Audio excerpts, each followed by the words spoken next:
주역이 학문의 대상이 될 수 있는가 하는 문제를 따져보겠습니다. 주역 그 자체가 하나의 학문이라고 말할 수 있는가, 그것도 함께 따져보겠습니다. 실증주역이라는 책을 제가 이 사서 쭉 읽어봤어요. 주역에 관심이 있기 때문이 아니라 황태현 교수가 노무현 정부에 무슨 고위 공직 비스무리한 한 걸 했어요. 그래서 같이 일했던 분의 내가 얘기를 들었는데, 같이 일했던 분, 이게 이 막대기 있잖아요. 그걸 효라고 그러잖아요. 우리 주역하시는 분들은 효. 6개의 효래. 6효지, 효.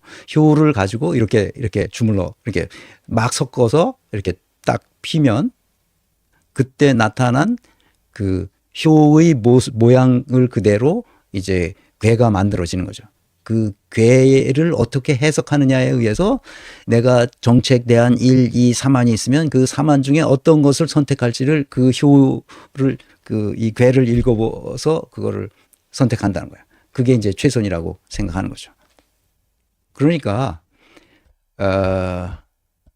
또 김영옥 선생이 주역은 점치는 게 아니라고 말했는데 그건 맞는 말이기도 해요. 그런데 그걸 해석하는 관점에서 보면은 점치는 건 아닌데 최초의 그러니까 효를 어떻게 주물러 이렇게 막 섞어가지고 딱 피면 그 효의 배열 체계에 따라서 해석하게 된단 말이죠. 그게 이제 복잡해지면 64괴까지 나오는 거예요. 그러니까 복잡해지면.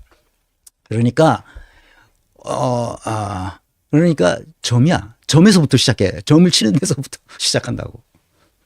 이 실증주역 이 책도 굉장히 아주 방대한 양을 썼어요. 그래서 그 얘기를 듣고 내가 황태현 교수가 쓴 저 실증주역을 프랑크푸르트 대학에, 독일 프랑크푸르트 대학에서 정치학으로 박사학위를 받은 사람이야. 그래서 동국대학 교수인가? 무슨 어느 대학 교수를 했어요. 지금 뭐 은퇴했는지 모르겠는데 이분이 이제 나중에 그거를 개정 증보판을 내가지고 1권, 2권을 아주 두껍게 만들었어요. 그거는 없어요. 이건 예전에 있던 건데, 예전에 봤던 건데, 저 창고에 있어서 내가 못 찾았는데 무슨 내용인지 알아요, 내가. 그 실증주역이라는 책을 내가 읽어보고, 이거는 학문의 대상이 될 수는 있어요. 왜냐하면 실증주역을 통해서 주역을 가지고 이 점을 쳐서 그걸 해석하고 앞으로 뭘 어떻게 되겠다 하는 변화를 읽어내고 뭐 그러는 것까지 다 좋아요. 그런데 그래서 학문의 대상은 될 수 있지만 주역 자체가 학문화할 수는 없다는 거예요. 왜냐하면 너무나 큰 우연성이 개입되기 때문에 그래요. 우연성이 개입되면 그것을 학문화하기가 굉장히 어려워요. 그것은 통계학적으로 이렇다 저렇다 말할 수는 있어도 그 자체를 학문화하기는 어려워요. 왜냐하면 신뢰성과 타당성이 결여되기 때문에 그래요. 신뢰성은 이 사람이 해도 그게 나오고 저 사람이 이 효를 섞을 때 펴보면 이 사람이 해도 그게 나오고 홍길북이 해도 이게 나오고 똑같이 나와야 되거든, 효가. 그런데 그렇게 안 나와. 사람마다 다 다르잖아. 이 섞을 때 마지막 펴본 건 다 다르잖아. 그러니까 학문화할 수 없다는 거예요. 왜? 신뢰성이 없으니까. 신뢰성이 우연에 의해서 나오는 거잖아. 아니, 우연이 아니라 그 일관성에 의해서 나오는 거잖아. 효가 누가 적던 이 상황에서는 반드시 똑같은 효가 나와야 된다고. 똑같은 괴가 펼쳐져야 돼요. 그런데 다른 사람이 막 섞어서 딱 펼치면은 다른 게 나올 거 아니야. 당연하지. 그러니까 극도의 우연성이 개입되는 거란 말이야. 그러니까 안 되는 거야. 학문이 안 되는 거야.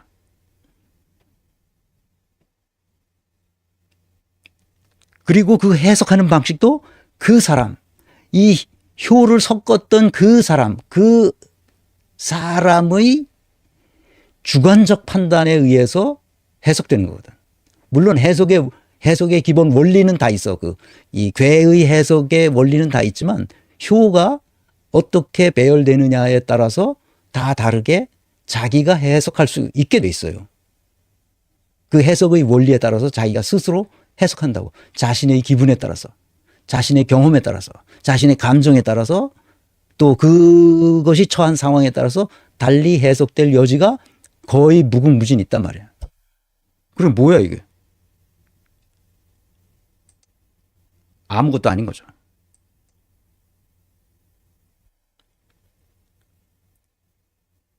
해석의 주관성과 이 효가 나중에 괴로 만들어낼 때의 그 우연성은 지극한 우연성과 주관성이 엄청 크기 때문에 학문의 대상이 될 수가 없다는 거예요. 사람마다 다 다르게 맞아요. 무당에게 찾아가서 물어봐. 이렇게 해서 이렇게 어떠냐 그러면 그 무당마다 다 다르게 말하거든. 비슷하게 말하는 무당이 없어.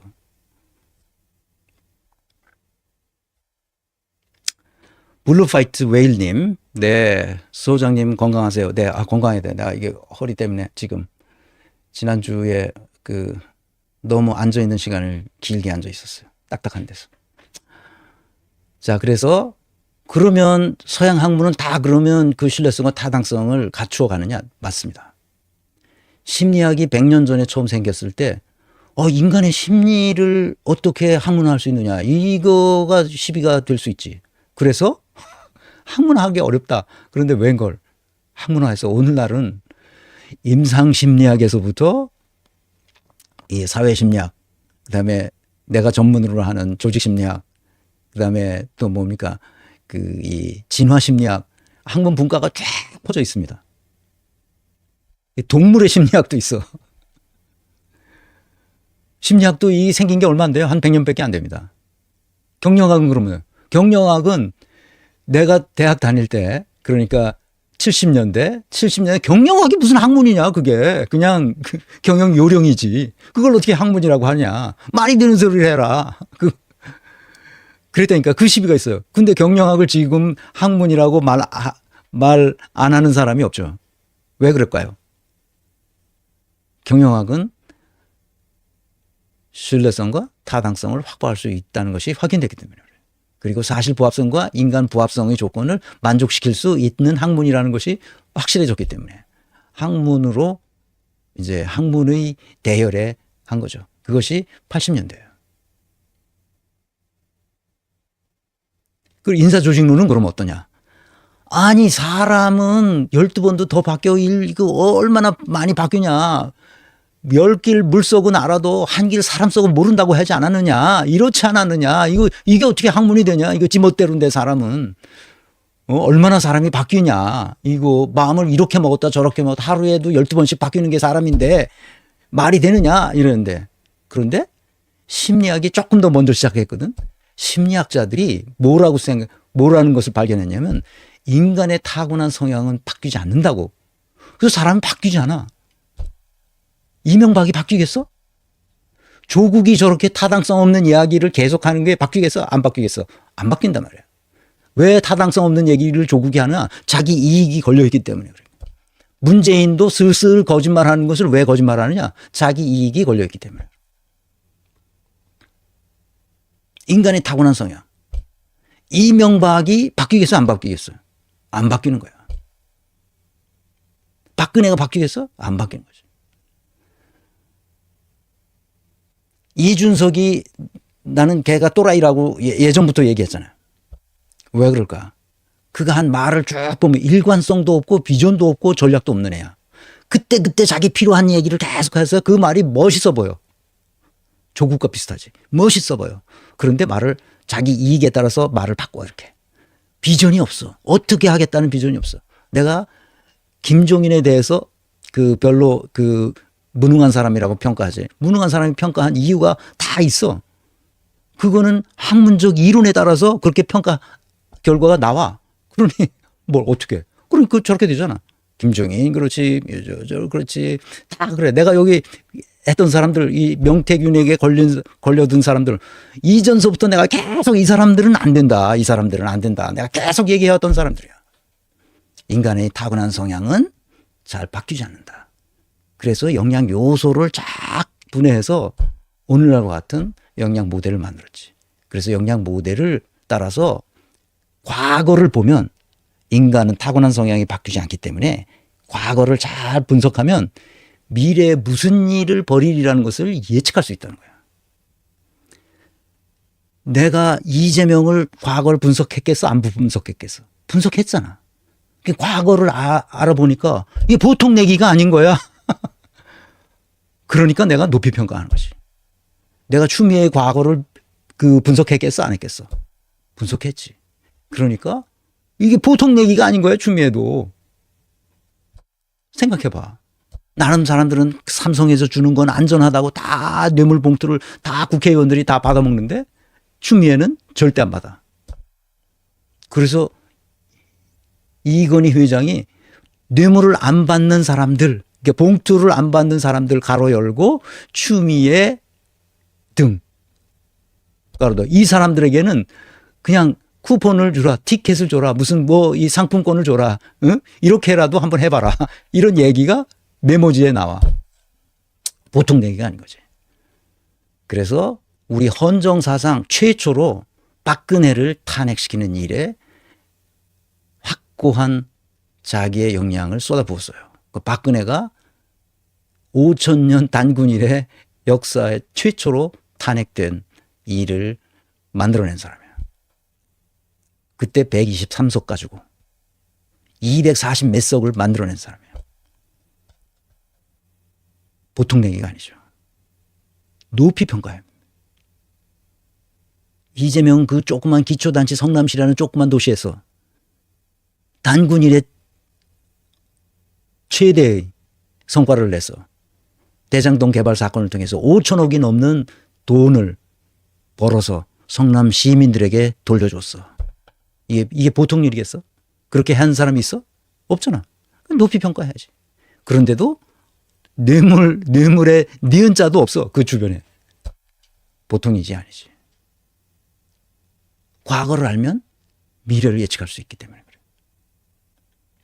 그러니까 학문이 되는 거야. 그 자체로서 학문이 된 거야. 그래서 성립된 거지. 그래서 유럽인들이 이런 인사조직론에 환호하는 것은 바로 학문으로 정립됐기 때문에. 만약에 그것이 틀렸다 그러면 어디서 틀렸는지 다 보고 그것을 다시 복원해서 업데이트를 해가기 때문에 지속적으로 탈선하지 않고 진리의 길 위를 갈 수 있단 말이에요. 진리의 길 위를 간다는 것이 바로 뭐냐? 학문을 한다는 것이고 인간은 그렇게 학문적 소양을 갖추었을 때 비로소 개인으로 탄생하게 된다는 뜻이에요. 자, 이제 기독교에